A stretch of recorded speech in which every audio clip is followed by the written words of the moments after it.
We are living on the brink of eternity.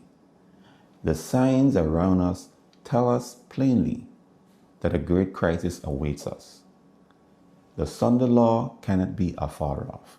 History tends to repeat itself, and in 1844, our pioneers were expecting Christ to return then. The difference between now and then is that we have truly come to the end of time.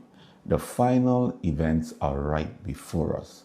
Many faithful Christians were expecting Christ to return in 1844, but Christ did not return to the earth, but he moved to the most holy place to finish the final phase of his work in the plan of redemption. God allowed a great disappointment for a reason. We know the Bible says that all things work together for good. They were told to prophesy again.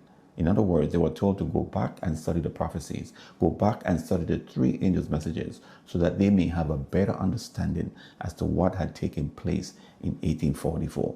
And today, we'll see that just as our pioneers were not ready for the coming of Christ, we are not ready for his second return.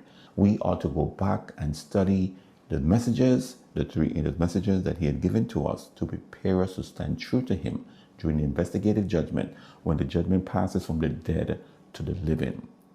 And not only are we to study these messages, we ought to have an experience in them. We ought to live them, because the Bible says, this gospel of the kingdom shall be preached in all the world as a witness, and then shall the end come. When it says as a witness, as a testimony, as an example, our lives will be an example to the world, and then shall the end come.